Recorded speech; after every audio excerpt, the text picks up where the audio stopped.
Olá, queridos amigos. Esse é mais um podcast do nosso NEP, Núcleo de Estudo e Pesquisa do Evangelho, Bittencourt Sampaio, gravado aqui na cidade de Aracaju, Sergipe, com queridos companheiros, onde estudamos o nosso NEP todas as terças-feiras, sempre à noite. Nosso estudo é virtual. E fazemos a pesquisa e o estudo para tentarmos decodificar essas passagens maravilhosas de Jesus para nossas vidas. O objetivo desse podcast é trazermos para vocês também e para nós essas maravilhas que Jesus nos apresenta, essa exemplificação do nosso guia e modelo, trazer para a nossa vida, para sentirmos, para vivermos verdadeiramente o Evangelho do Cristo. Nosso podcast, ele é sempre divulgado 2 vezes por mês. Assista, dê o seu like. Nós temos feito também os shorts, a divulgação de alguns trechos desse podcast. É muito importante para a gente que vocês colaborem também conosco, multiplicando essa ideia de Jesus, multiplicando aquilo que é o objetivo que nós temos com o nosso estudo, que é viver o Evangelho e levar para tantos outros corações esse entusiasmo que nós temos ao estudá-lo. Hoje nós temos no podcast uma missão especial. A gente vai trazer aqui o que Jesus apresenta no chamado aos seus discípulos. Nós estamos aqui na bancada, como sempre fazemos em 4, né? Nós temos a nossa querida Iracema, a nossa Lívia, o nosso querido Silvan, né, que é bendito aqui entre todas as mulheres nepianas do nosso NEP Bittencourt Sampaio, gente. Ele durante muito tempo ele foi o único homem, né, que estava aqui estudando conosco. Nós temos uma cara Continua sendo homem, né? Porque entrou outro. Mudou porque entrou outro. Tá vendo porque que ele é o único, pessoal? Então é isso, pessoal. Nós estamos aqui, esse é um prazer muito grande, renovado. Não esqueçam de dar o like, que isso é muito importante. A nossa querida coordenadora Mônica sempre pede isso para a gente, para que a gente possa fazer essa divulgação e que ela atinja tantas pessoas quanto forem necessárias. Bom, a nossa perícope hoje, ela é significativa porque ela fala da missão dos discípulos. É muito importante para a gente começar a descobrir que nós já saímos da multidão, que já queremos ser discípulos de Jesus, ou de perto, ou de longe, ainda estamos longe, não importa, mas é uma caminhada, já saímos de multidão porque queremos ter essa responsabilidade que Jesus nos chama, estar mais perto dele, ter liga com o conteúdo que Jesus nos apresenta. Então, essa perícope é muito especial porque a gente quer trazer para vocês aquilo que a gente estuda e pesquisa sobre ela, quer trazer um pouquinho para a nossa vida. E ela vai começar no capítulo 10, versículo 1 a 16 do livro de Mateus. Jesus convoca os seus 12 discípulos. Humberto de Campos, em Boa Nova, diz que no começo, né, foi difícil aí aquela parte de harmonização desses discípulos, muito novinhos, ainda não entendiam o conteúdo da espiritualidade que Jesus queria apresentar. Então, eles foram convocados, e é interessante porque o livro de Mateus traz a convocação e logo o chamamento, trazendo os nomes deles, e diz: os nomes deles eram. E aí começa, então, na ordem que Jesus vai chamando aí os seus discípulos, vai sendo apresentado aos seus discípulos. Por que ele chama pelo nome? Essa é a primeira questão que eu quero trazer aqui para todos nós. Porque o nome, ele, para o judeu, ele tem um significado, ele tem uma identidade espiritual. O nome é muito mais do que para nós no Ocidente, que é uma identificação civil, mas é o verdadeiro propósito espiritual de cada um. Então, cada nome desse tem um verdadeiro significado, porque tem a sua identificação e o seu propósito de vida. Às vezes, quando a gente está estudando os cegos no Evangelho, né, e a gente está usando aqui a mesma terminologia do Evangelho, então, quando a gente está estudando os cegos no Evangelho, a gente percebe que eles não têm nome. A gente chama cego Bartimeu, a gente chama o cego de Betsaida.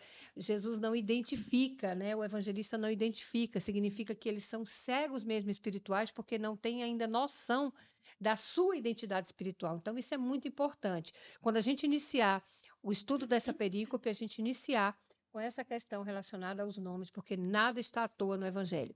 Então, cada nome desse tem um significado, porque a partir daí a gente vai entender que essa variedade, como estamos aqui com cores diversas, né, que faz essa beleza que é a nossa jornada reencarnatória. Então, vamos começar pela missão, aqui trazendo primeiro os nomes dos discípulos, né, que a gente já explicou do porquê, né, que é exatamente porque para sermos discípulos temos que desvendar a nossa verdadeira identidade espiritual.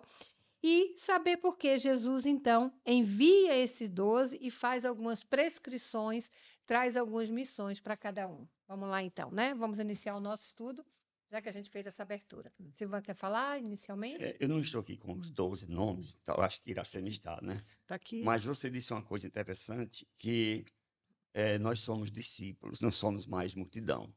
De fato, porque o discípulo é o aluno, é aquele que está interessado em aprender algo e que tem um mestre por modelo, e o nosso, no caso, é Jesus. E não tem dúvida nenhuma que não somos mais multidão, que é outro tipo de personagem que aparece no Evangelho. São as turbas ou multidões que apenas se encantavam com os ensinos de Jesus, com os feitos que eles classificavam de milagres, mas não passava disso. Então não tem dúvida que nós já estamos estudando o Evangelho há algum tempo. Não somos mais multidão, já somos discípulos. Mas outro tipo de personagem que aparece nos Evangelhos são os opositores, normalmente saduceus e fariseus. Se a gente já tem certeza que não somos mais multidão, quem sabe se não fomos opositores em encarnações passadas, né? E desta vez agora evoluímos e já podemos nos classificar como discípulos. E existe também outro personagem, que são os apóstolos, que vão ser esses mesmos 12 mais à frente, né? E que o apóstolo ele já requer, digamos assim, uma dedicação completa à causa, é aquele que está disposto a morrer pela causa. Ou morrer no sentido de dedicar a vida plenamente. Dá o testemunho, né? O testemunho, ou até mesmo a morte física, né? Então, estamos na condição de discípulo. Essas orientações que Jesus vai dar, essa missão, portanto, cabe a todos nós. Qualquer um que seja cristão, seja católico ou evangélico, que esteja querendo aprender, não seja mero simpatizante, esse é discípulo. E essas recomendações todas que Jesus faz tem aplicação para nós todos. Agora, Lívia, veja, diante disso que Silvana falou para nós, a questão 132 do Livro dos Espíritos diz que nós temos uma missão, né? Esse é um dos objetivos da encarnação, né, Iracema? Então, por ser um dos objetivos da encarnação, que é a nossa missão verdadeira, né? E no livro Paulo Estevão também, Emmanuel diz isso, né? Quem estará no mundo sem uma missão divina? Essa missão da 132 do LE é uma missão divina, né? Então, é a gente fazer toda essa narrativa que Jesus traz aqui como missão, que a gente vai começar, no cumprimento da nossa atividade, não é isso? Perfeito. Eu acho interessante essa forma como você coloca, e Silvan traz de forma interessante também, porque Humberto de Campos também vai trazer isso no capítulo 5 de Boa Nova, né, no texto Os Discípulos, quando ele vai falar um por um também dos discípulos, né? Se a gente fosse analisar os 12 dentro de uma perspectiva psicológica, nós poderíamos ver que cada um desses discípulos tem um arquétipo que nos representa, né? Por exemplo, a gente vai olhar para Pedro e todos nós sabemos o quão impulsivo era Pedro. Você não... E assim, da impulsividade. Aí tem aquele momento que Jesus está no lava-pés. Diz, não, Senhor, eu não vou deixar que o Senhor... Jesus disse, se eu não lavar, não tem parte comigo. Então lava o corpo todo. Né? Então, Pedro, ele é assim, ele é esse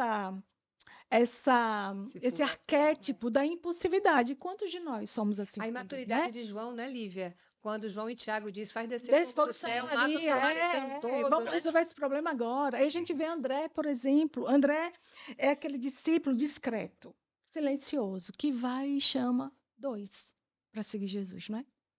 E falando nisso, deixa eu aproveitar, então, para apresentar os 12, né? Que tem aqui no versículo 2, para que a gente possa falar deles e com os nomes já aqui apresentados, porque alguns podem perguntar, e quem são esses 12? Porque tem uns muito conhecidos nossos, né? Que é João, que é Pedro, João e Tiago, que são sempre os que estão mais sendo falados e conhecidos. Mas aqui, como nós estamos falando da missão dos 12, eu vou apresentar aqui que tem aqui no versículo 2, no capítulo 10, como Eusa bem disse, e no versículo 2 tem os nomes dos 12 apóstolos, que são. O primeiro foi o Simão, né, que é Simão Pedro, e André, que é seu irmão. Depois veio Tiago, filho de Zebedeu, e João, também seu irmão. Depois veio Filipe, Bartolomeu, Tomé e Mateus, que é o publicano. Depois veio Iscariotes, né, veio Tiago, que é filho de Alfeu, e Tadeu. Simão, que foi mais adiante chamado de Simão Zelote, que é o cananeu, e Judas, que é o Iscariotes, que foi o que a gente sabe que foi aquele que passou pela experiência, pelo momento de ser ele o que entregou Jesus, como a gente sabe, né? Mas a gente também sabe do amor de Judas por Jesus, isso também fica muito claro. E aí esses são os 12, os quais a gente vai poder conversar um pouquinho aqui, como Lívia bem disse. É muito interessante, principalmente no livro Boa Nova, quando a gente vai lendo, a gente vai percebendo que são várias narrativas que tem de Jesus com os discípulos, né? Então, eu costumo dizer que o livro Boa Nova é como se fosse dos bastidores. Humberto de Campos conseguiu lá no Educandário Espiritual colher algumas histórias, Reunir esses espíritos. assim, maravilhosos, porque nos dá detalhes que às vezes não nos são ditos no Evangelho, até porque o Evangelho não teria condições de se falar, de se escrever tudo. E aí todos eles, como Lívia bem disse, é muito interessante que nós temos um pouquinho de cada um deles. Né? E a gente vê que Jesus se valeu de 12 pessoas simples, a maioria pescador, né? Não, ele não procurou os 12 mais religiosos, os 12 mais fortes, os 12 mais ricos. Ele procura homens simples. Daí a gente reforça que essas orientações servem para a gente. Ou pessoas imperfeitas. Lívia lembrou, aliás, lembrou da passagem que João disse que ia rezar a Deus para cair fogo sobre os samaritanos e matar todo mundo. E Pedro, depois de 3 anos e meio com Jesus, puxa a espada e corta a orelha de Malco. De Malco. Então, qualquer um de nós pode ser discípulo de Jesus, não tem pré-requisito, ele não exige nada. E ele pega esses 12 imperfeitos e compõe uma sinfonia maravilhosa, que é o Evangelho, né?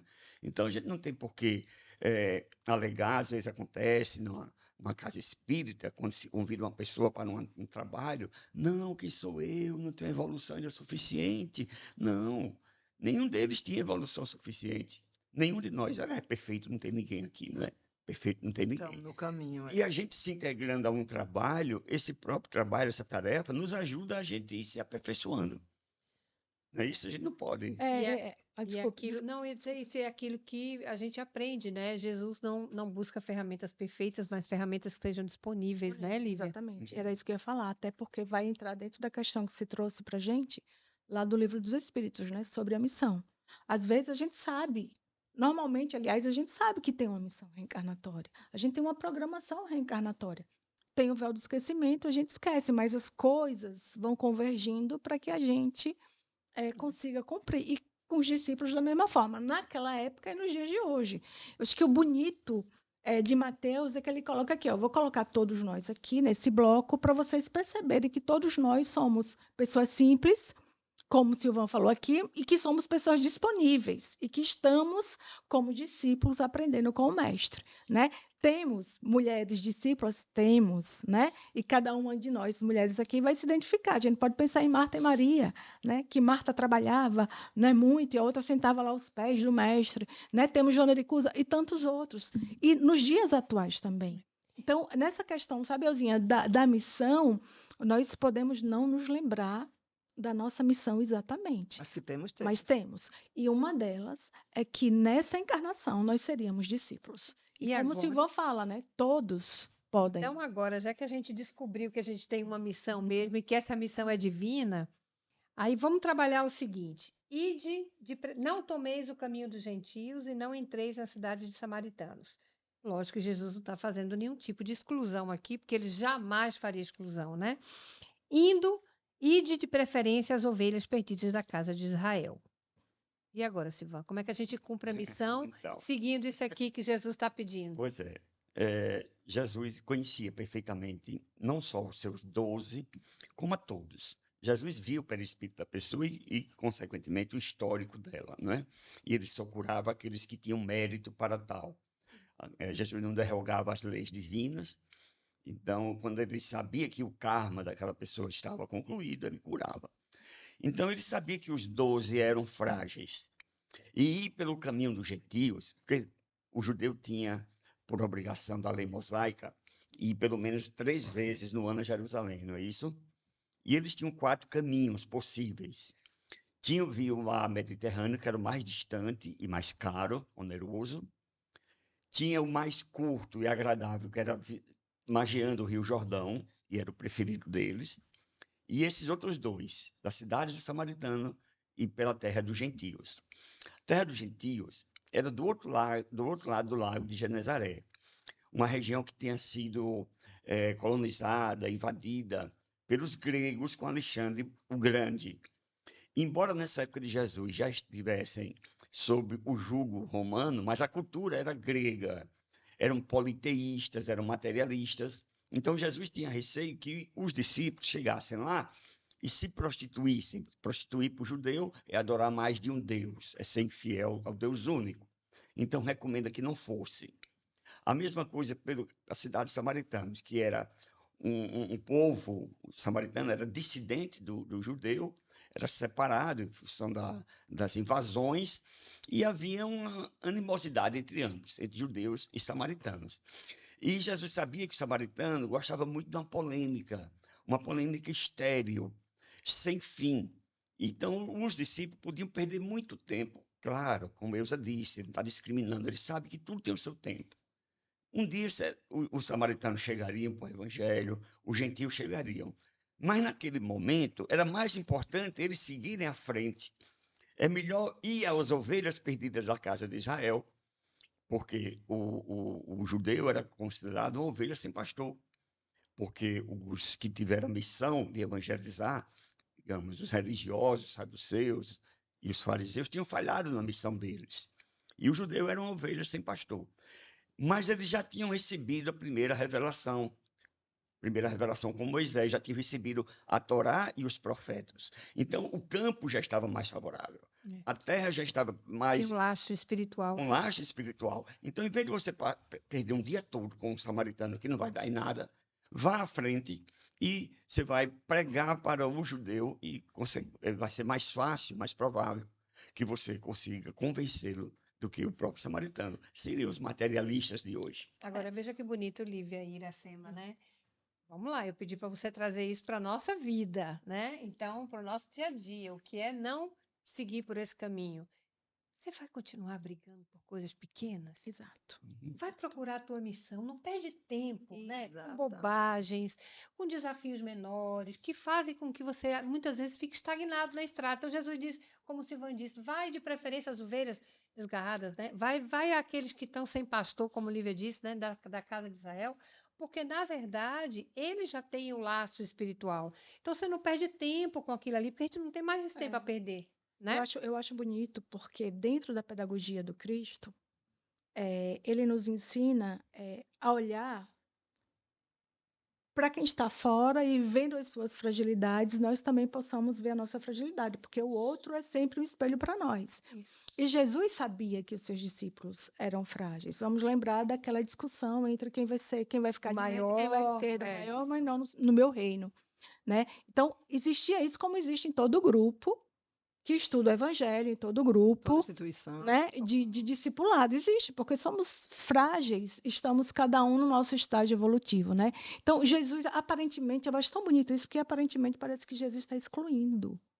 E é o contrário, como Silvan trouxe. Jesus não está incluindo, porque Jesus é todo includente. A grande questão é, você vai se deter onde você vai ter discussões que não edificam, né? Você vai parar, é o Salmo 1.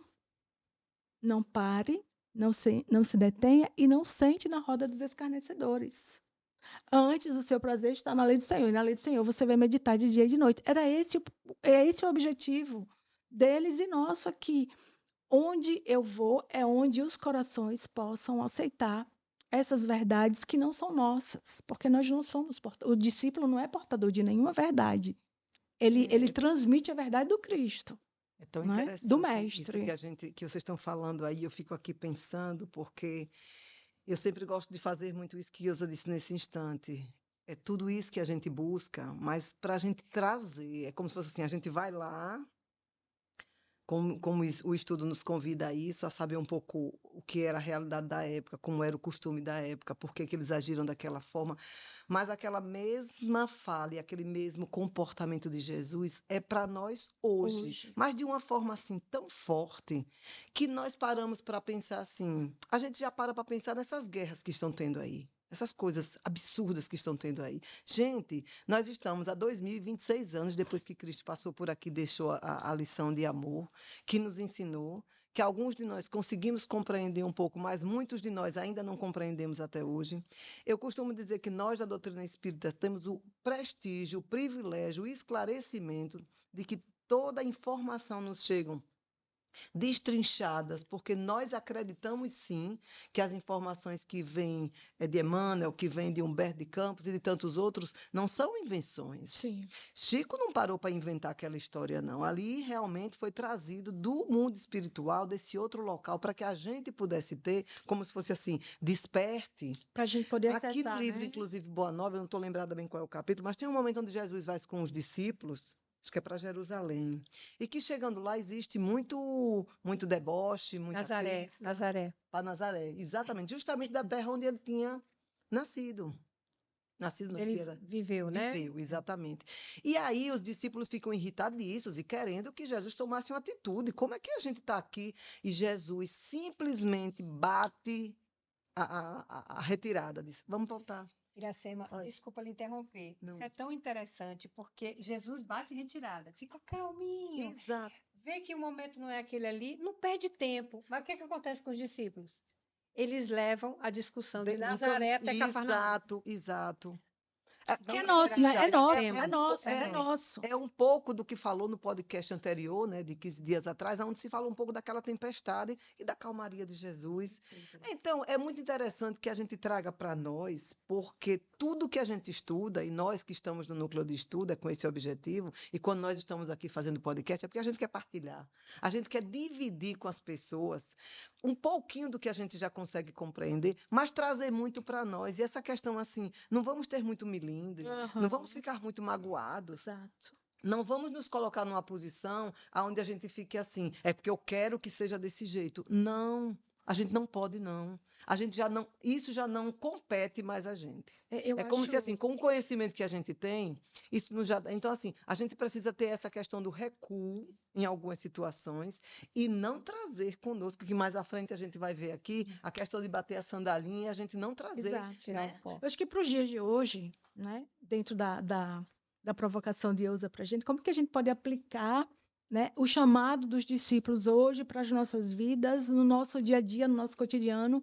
como diria Santa Teresinha de Lisieux, no nosso dia a dia? Como que a gente pode revelar essa missão divina no nosso dia a dia? Acho que algumas questões podem ser feitas, né? Então, eu penso assim, hoje nós estamos tentando convencer pessoas ou converter. acolher corações Exatamente. Que e convencer levar e essa... converter. Exato. Estamos debatendo ou estamos polemizando? É. Né? Inclusive, logo aí mais na frente, não lembro agora qual é o versículo, ele vai dar uma orientação que complementa o que a gente está debatendo aqui agora. É para não levarem cajado. O cajado o pastor usava para defender as ovelhas ou para agredir o lobo, no caso. Sim. Então, Para defender, né? No E caso. porque impunha uma certa pronto, ele está dizendo, autoridade. na pregação do evangelho, não vá armado. Não vá querendo impor o seu ponto de Não vá na vista. defensiva, né? Não vá E impor, respeite a opinião opinião E do é a outro. dos prática, outros. gente. E, acima de o que tudo, eu toca acho- no outro é a nossa prática, independente do nosso E o credo. Espiritismo nos ensina uma coisa que é importante e muitas vezes a gente esquece. Eu preciso respeitar o estágio evolutivo de cada um. Exatamente. E o cajado, inclusive o meu. e o cajado que Silvana falou, além desse significado, né, o cajado normalmente ele também serve de apoio, né? Então, assim, o evangelho, quando a gente começa a ter esse entendimento, né, a gente é uma lição individual para cada um. Eu não Exatamente. posso fazer o outro de apoio achando que vou construir a minha casa mental no alicerce que é feito pelo outro dentro do estudo. Então, veja que coisa bonita. Eu ia perguntar a vocês exatamente sobre isso, porque eu acho tão bonito quando ele diz assim, ó, nem alforge, para o caminho, nem duas túnicas, nem sandália, nem cajado, pois o trabalhador é digno do seu alimento. Completa isso, Silvão, porque você já Vamos começou lá. com cajado, vamos lá. Exato. O alforge era a mochila da época. Então, Jesus está dizendo assim, que não levasse alforge para não receber nada em troca. Não vá pregar o evangelho sem esperar E recompensa. veja, não era nem leve sua bolsa, nem leve, porque se você levasse, você cria expectativa, Exatamente. né? Dá margem, né? A querer interpretar que está esperando que alguém encha. Depois vem sandália, Nem alforje para o caminho, nem duas túnicas. duas túnicas. O judeu usava uma túnica de uma maneira geral. Os mais ricos tinham condições de ter uma segunda. Então, eu entendo que ele está, e eu acho que foi esse debate nosso quando estudamos, dizendo para não ir com ostentação, Isso. não ir pregar o evangelho, não sei Mostrando se ser maior do não sei que se é um melhor. periquitado ou, né? Não existe mesmo essa palavra.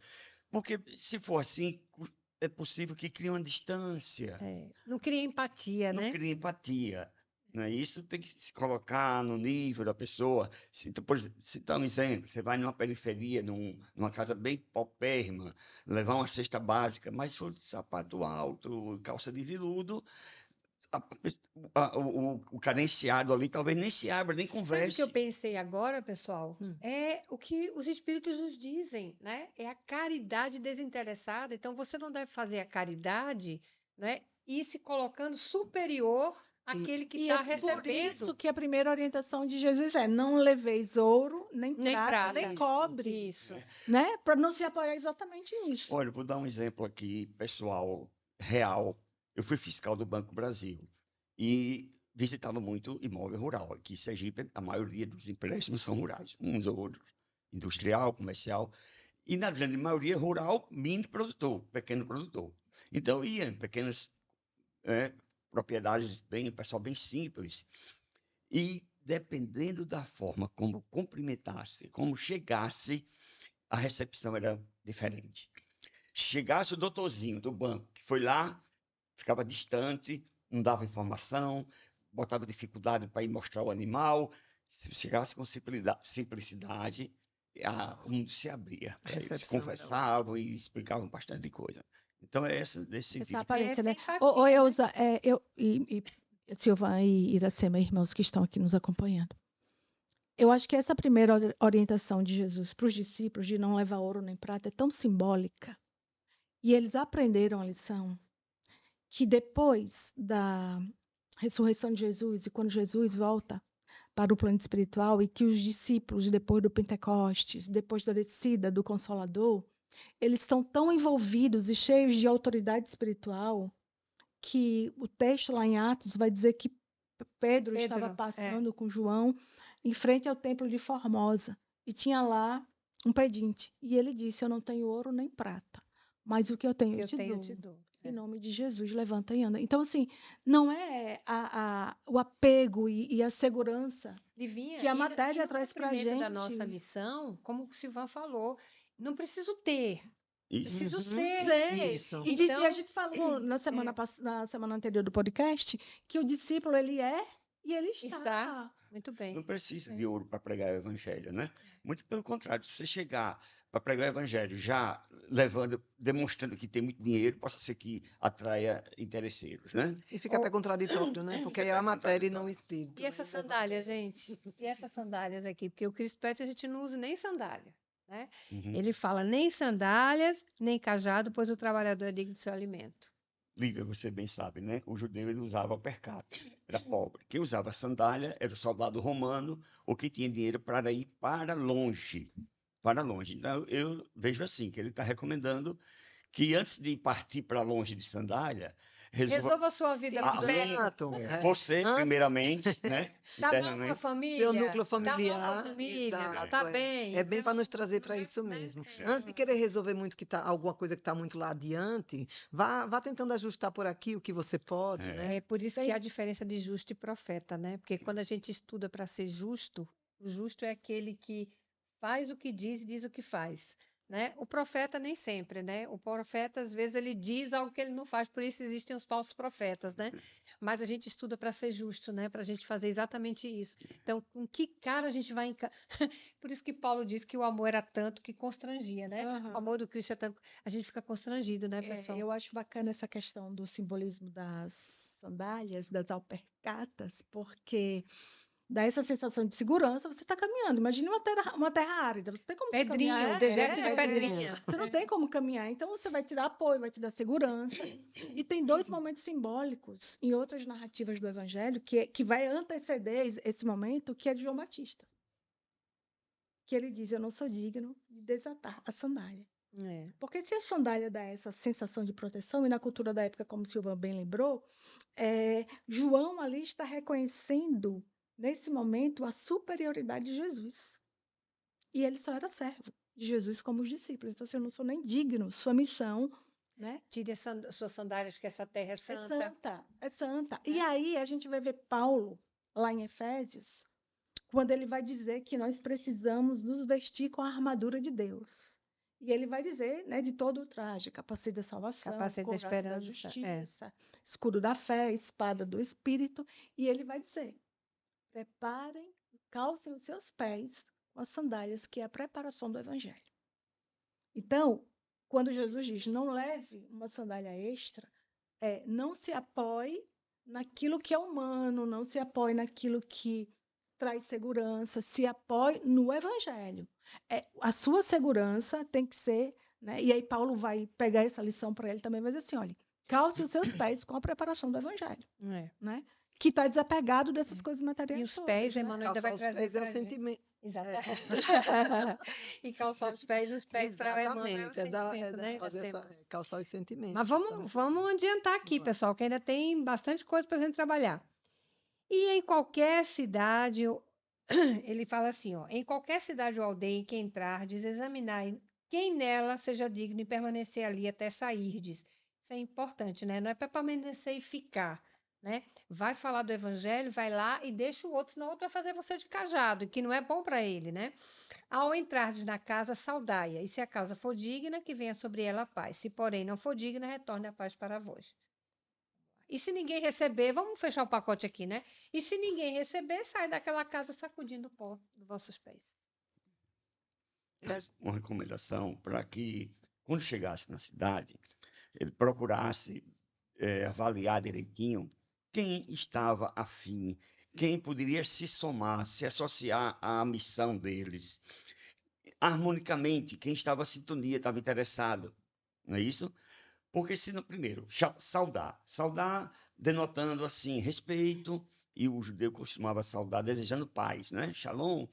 Então, isso é a tal senha que eu falei quando chegava na propriedade rural. A forma como você chega, você pode gerar uma simpatia ao chegar, como pode gerar uma antipatia.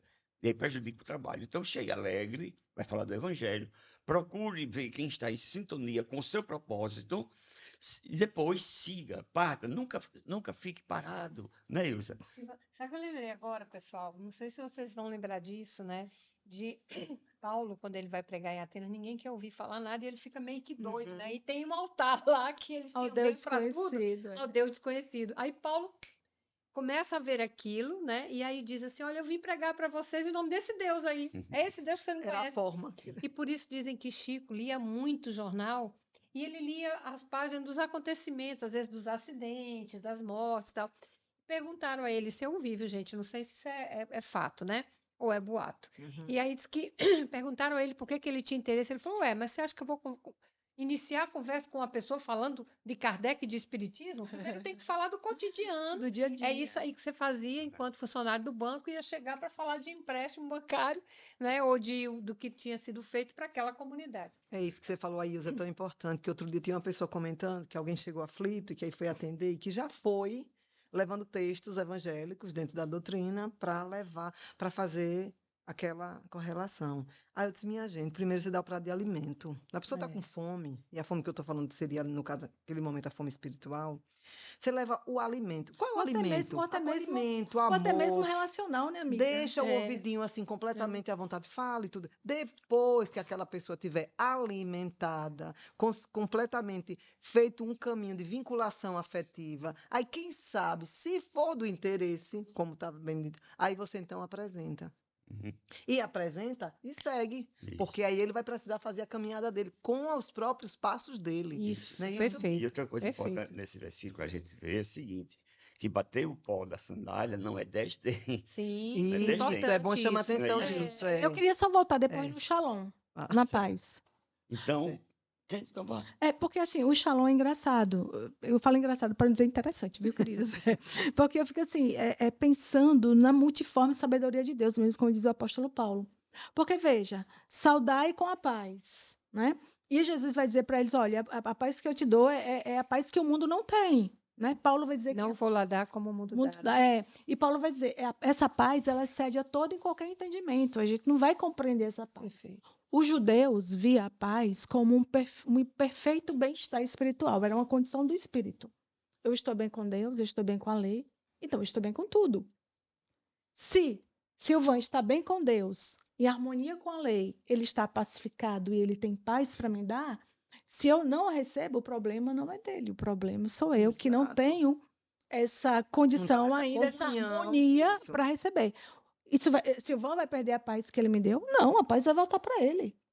E eu vou ficar sem paz, né? Eu vou ficar sem paz. E isso pode gerar para aquele, óbvio que a gente não vai chegar, olha, paz, né? Mas assim, é o estado de vibração, Com né? É o estado certeza. de vibração. E o Então, outro sente, né, Lívia? sim, sim, e a presença faz isso. Então, eu acho que é uma coisa para a gente pensar, porque tudo isso que a gente pensa, tudo isso que o NEP estuda, não é só o NEP Bittencourt Sampaio, não. Todos os NEPs aí espalhados pelo Brasil estudam para poder viver. Porque Exatamente. Elza sempre fala assim, precisamos desmaterializar, né? Precisamos espiritualizar as coisas. Precisamos. Como é que a gente vai espiritualizar se a gente não viver? Como é que as pessoas vão olhar para mim e ver em mim Jesus se eu não vivo? E assim, eu penso que nós, na doutrina, a gente tem muitos clichês que não deveriam ser clichês. Jesus é meu modelo e guia. Toma as minhas decisões. Jesus está completamente fora. Né? Então, assim, eu digo coisas e não vivo. Então, eu não tenho autoridade. É por isso que Paulo vai dizer lá em Colossenses que ele esmurra o próprio corpo, simbolicamente, claro, depois de uma pregação, para ver se ele se encontra vivendo aquilo que ele ensinou.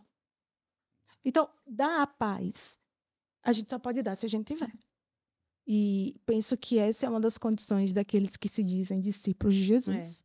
A busca dessa paz. Por isso a questão do pó que você falou. Exatamente com isso que ela está falando. Porque fez esse cumprimento, mas não recebeu acolhimento, polêmica, a pessoa está em desarmonia, não absorva essa desarmonia, porque pés no Evangelho, a gente sabe que simboliza sentimento, né? Isso. Então, deixa essa desarmonia lá, retome seu estado de paz, né, de harmonia, se reequilibre e siga. Inclusive, nessa passagem também, narrada por Marcos, tem outra simbologia importante do Evangelho, que é subir ao monte. Porque Marcos disse que Jesus, quando foi dessa missão, ele subiu ao monte. E subir ao monte representa, né, elevação. Elevação espiritualmente. Isso é importante, né? Até para a gente poder ter o entendimento da nossa verdadeira missão, né? Preciso que estejamos num nível de vibração que seja para nós importante.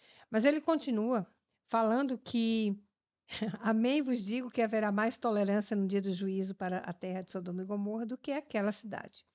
E encerra dizendo, eis que vos envio como ovelhas no meio de lobos, sede prudente como as serpentes e inocente como as pombas. Aqui, inicialmente, Jesus fala, né, da necessidade do cumprimento da missão de cada um, do propósito existencial de cada um, né, porque é aquela velha máxima que a gente sabe, né? Se nós temos o conhecimento, se nós temos, hoje eu digo assim, se nós sabemos, né? Como Humberto Campos diz no prefácio do Boa Nova, nós não mais cogitamos de crer, né? Porque sabemos, né? E não fazemos, é infinitamente mais grave. Sim. E a quem muito é dado, muito será cobrado. Exatamente. Né? A responsabilidade nossa, Sim, ela é muito sim, maior. sim. Porque a partir do momento que alguém, ainda na ignorância do conhecimento, ainda na ignorância do sentimento, porque a gente primeiro precisa conhecer. Ninguém consegue sentir o que não conhece ainda. Aí a gente conhece, Exato. estuda, se aprofunda. Aí a gente vai buscando o quê? Fazer um pouco de um dos nossos programas, que é na segunda-feira, que é o Evangelho Sentido e Vivido. Porque é isso que a gente tem que fazer, é sentir e viver, praticá-lo. Meninas, Silvan e irmãos, o apóstolo Paulo ele tem muitas advertências em relação a isso. Muitas. Ele vai dizer assim, que quando chegarmos no plano espiritual, nós seremos indesculpáveis. Porque foi nos ensinado. Nós aprendemos nos livros, aprendemos na teoria. É por isso que nos dias atuais a gente vê lá na Escola de Sacramento, lá em Minas, a evangelização de espíritos com Eurípides Barçanufo, que a ideia é saia dos livros que você já conhece Isso. e vá para a prática que você precisa. Porque imaginemos, com todo o conhecimento que nós temos, eu vou falar nós porque todas as semanas nós nos reunimos no E a mínimo doutrina 2 horas tem esse cabedal pelo NEP. de Exato. informações. Há 7 anos. Estudando o Evangelho, só o Evangelho de Mateus. Estamos no capítulo 20 ainda, pessoal. Pois é, estamos todas as terças-feiras, das 19 às 21 horas, estudando, sem contar as casas espíritas, outros estudos paralelos que fazemos, as palestras que preparamos, porque a gente estuda, né, para poder dar palestra. E aí, a gente chega no plano espiritual, eu acho que eu vou morrer de novo, agora de morro de vergonha. Por quê? Porque, como é que eu vou dizer assim, para minha consciência, né? Assim, Vai ser altamente constrangedor mesmo. olha, ele está lá no telão da minha. Emmanuel tem um texto lá em Vinha de Luz que é Porta Estreita. Aí Emmanuel disse: vocês imploraram para passar pela porta estreita da reencarnação. Vocês choraram, imploraram, vocês passaram pela porta estreita da reencarnação. Só esqueceu que o caminho também é apertado, né? Aí quando você chega aqui, aí as ilusões começam a atrair, daí a pouco vocês estão passando pelas portas largas que levam à perdição. E isso é para concluir, viu, Silvão? Estou igual a minha amiga Lia, só para concluir. Aí tem outra advertência também para nós, que lá em Hebreus, Paulo vai dizer assim: pelo tempo decorrido, 7 anos de estudo de Mateus, já era para vocês serem mestres. E vocês ainda estão precisando do leitinho? Vão com uma xicrinha beber para pegar um do pouquinho leitinho, daquela água, né? Aí eu me lembro de um versículo lá de Gênesis, de Abraão e Isaac, que o texto diz assim: quando Isaac foi desmamado, deu a Abraão um grande banquete. Veja, nós ainda estamos no leitinho. Eu estou pensando que quando eu for desmamada do leitinho, minha mentora espiritual vai vibrar. Graças a Deus. Mas olha, você está falando sobre isso, o consolo, que é um tanto confortante, é que a justiça divina ela está sempre acompanhada de misericórdia. Muito mais pela misericórdia do Aqui, que por pela exemplo, justiça. se essas cidades hostis que não receberam vocês, a justiça vai ser mais rigorosa com ela do que os de Sodoma e Gomorra, porque eles não tinham recebido a Torá, os ensinos de Moisés e os profetas, né? Então nós Até porque Sodoma e Gomorra veio antes do Decálogo, né? Está bem no início lá de Gênesis, capítulo 14, 15, mais ou menos. Agora é interessante a questão de Sodoma e Gomorra, porque tem a ver com a parentela de Abraão que a gente falou no podcast anterior. Ele não deixou a parentela toda, não. E ele já começou a andar aí, ele levou o sobrinho. Teve um momento lá que eles começaram a discutir, a entrar em contenda, e aí... E Ló foi para lá, né? Ló foi para lá. Por que Ló foi para lá?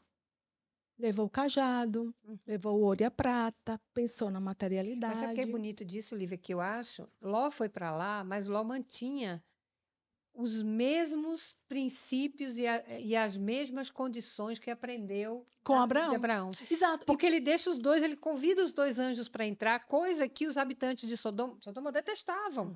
E ele tem a mesma hospitalidade a ponto de doar suas filhas para que nenhum mal fosse feito ao seu visitante. E outra coisa, antes disso, tem a contenda lá entre 9 reinos, 5 reis contra 4.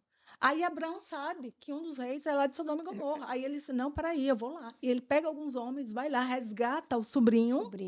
Né? E aí, é nesse momento que aparece um sacerdote que ninguém nunca nem tinha ouvido falar. Melquisedeque, que era o rei de Salém. Ele simplesmente aparece, abençoa Abraão e vai-se embora.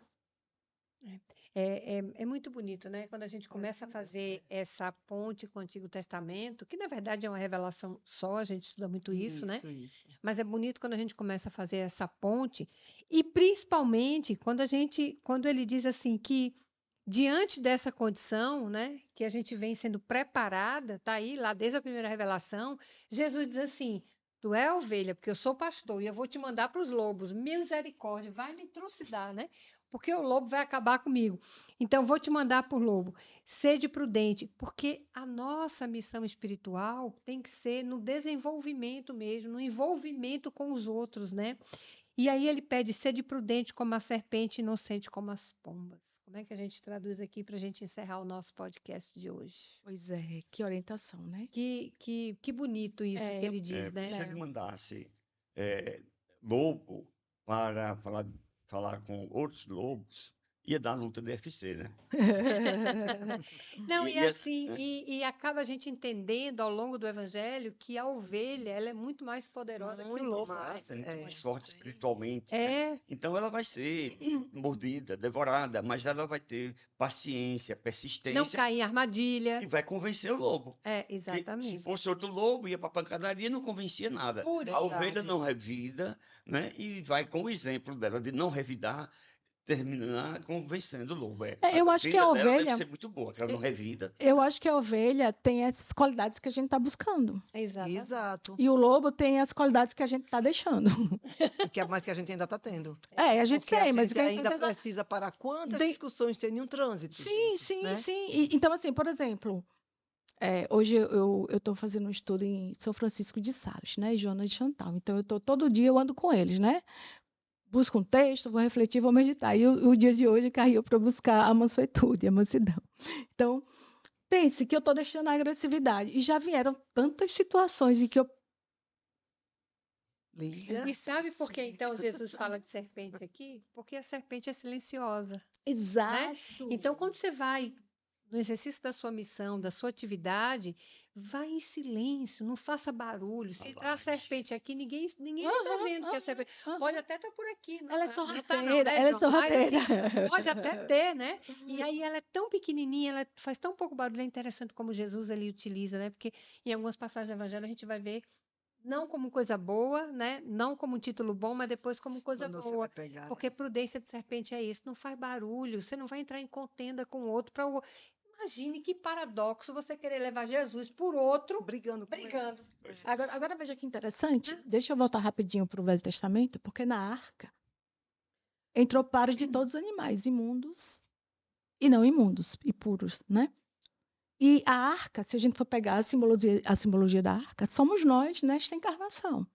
E dentro de nós tem todos esses sentimentos pertinentes ao cordeiro, ao lobo, que ao lindo pombo isso. e à serpente. Exatamente. Agora, cabe a nós, no nosso processo de reforma íntima, saber que a agressividade do lobo tem que ser deixada de Contida, lado, exatamente. Mas educada. reconhecer que tem. Mas Sim, e porque a gente é a precisa primeira- educar, Isso. né? E da serpente, essa sagacidade, Isso. né? Que ela vai estar lá presente no Gênesis. E aquilo que é da ovelha, aquilo que é da pomba, a gente precisa preservar e aumentar, E é potencializar. interessante, né? Ser prudente como as serpentes, como você falou isso, assim, um momento, né? Um momento da bote. Eu lembrei agora do capítulo 8, a gente gosta muito dele, né, Eu Iracema? amo.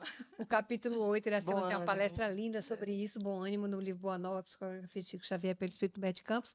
Tem um momento que diz assim, eu amo dizer isso, Jesus aproveitava os momentos para falar demoradamente ao coração do De homem. cada um. Então, assim, é o bote, né? É ali. Eu não vou antes, porque é um caldo de. Olha, assim, o evangelho é um caldo de fruta cítrica, né? Se você der antes, a pessoa não está nem entendendo. É por isso que João em Apocalipse vai dizer, né?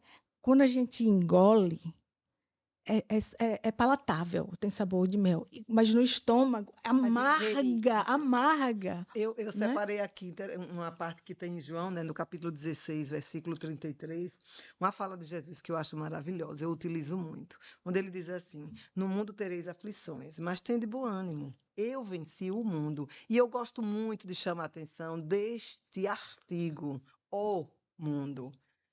Qual é a diferença? Nós queremos vencer no mundo. A gente quer vencer nas coisas que o mundo nos apresenta, né? nos cargos, nos lugares onde vamos ocupar, na questão da ascensão Naquilo que social. tenta a nossa missão, né? Já quando ele diz venci o mundo, e o mundo nosso, é esse mundo que é o que a gente traz ainda dentro É de o mundo nós. interior, E né, a amiga? cura, né? É vencer o egoísmo, é vencer o orgulho, É. é vencer os milindres, é vencer a intemperância, é vencer aquela coisa de que a pessoa vai lhe tirar do eixo e você já volta. Então é muito. Essa é a cura verdadeira. E aí, né, Jesus fala sobre isso que é uma das nossas missões, né? Curar enfermo, erguer mortos, purificar leprosos, expulsar e dar, onde de graça recebeste, de graça dai. Né, Silvano? Isso. É interessante que a gente meditou e procurou entender isso aqui, porque o versículo primeiro, ele diz, convocando seus 12 discípulos, deu-lhes autoridade sobre espíritos impuros, a fim de expulsá-los e curar toda doença e toda enfermidade. A gente sabe que a cura se dá pelo magnetismo, o magnetismo proposto pelo médico alemão Mesmer, que todos têm, que Kardec chama de mediunidade de cura, e no livro dos médiuns ele explica que todos nós temos mediunidade, ela é orgânica. Então esse magnetismo todos têm. Claro, Jesus tinha em altíssimo grau, porque ele é potencializado pelo estudo, pela prática, sobretudo pela conduta. Então, se os discípulos tinham esse magnetismo que curava, que autoridade é que Jesus está dando? Eles já tinham, entendeu? Mas Jesus os conhecia perfeitamente bem. Então, sabia que eles também tinham capacidade de curar, fazer as curas físicas, a lepra, que chamava lepra, etc. Mas quando ele disse que dá autoridade, e autoridade é poder, é sinônimo, e ele deu para os discípulos foi o evangelho, foi a boa nova. Esse evangelho que chega até nós. Então nós temos esse evangelho que tem o poder de curar. Agora, não mais a cura física, mas a cura espiritual. Não mais a chaga do corpo biológico, mas nossas chagas morais. Isso. Não mais a mão mirrada, atrofiada, que simbolizando o coração insensível, que não procura, Sensibilidade. não sente dor com o próximo, né? O fluxo sanguíneo da mulher, a nossa perda de energia com os bens materiais, foca, faz tudo para a aquisição daqueles bens, não é isso? A cegueira da vida espiritual. Então, essas curas o Evangelho proporciona. E os espíritos impuros, né? Nas reuniões mediúnicas, o tratamento de obsessão se dá dando evangelho para o suposto obsidado, que seria a vítima, e o espírito obsessor. E esse evangelho tem o poder de curar essa relação de animosidade, transformando muitas vezes em relação de simpatia. Esse é o poder que Jesus nos dá e De recomenda que a fazer gente essa faça. cura. E, meus amigos, olha, chegamos ao final do nosso Estou olhando a minha podcast, né? hora, já foi Que tão feliz. rápido. Mas como nós estamos falando de missão também, né, de missão de cada um, missão é serviço, aí eu lembro Pão Nosso, Chico Xavier, escrito por Emmanuel, Pedro Leopoldo, 1950, hein, gente? Ele falando aqui da missão, que é Estava ainda no meu projeto reencarnação. no serviço cristão. Ele diz assim: não adianta, olha que bonito, guardar a certeza na sobrevivência da alma, porque isso a gente tem, além da morte, sem o preparo terrestre na direção da vida espiritual. E nesse esforço de habilitação, não dispomos de outro guia mais sábio e mais amoroso que o Cristo. Então, fiquemos com esse sábio, amoroso, nesse nosso Senhor que está nunca, que nos desampara nunca, e que nos traz esse roteiro maravilhoso, guiando-nos na sua missão para que a gente possa também viver o seu evangelho, que é modelar Jesus. Então, meus amigos, fiquemos agora com esse podcast, né, que eu espero que todos vocês gostem, que multipliquem fazendo essa divulgação, que deem o like, né? Isso é muito importante para que a gente consiga alcançar mais corações. Foi um prazer imenso fazer aqui ao lado dos nossos amigos e tem sido um prazer imenso estar com vocês também nos nossos podcasts do NEP, Núcleo de Estudo e Pesquisa do Evangelho Bittencourt Sampaio. Até a próxima.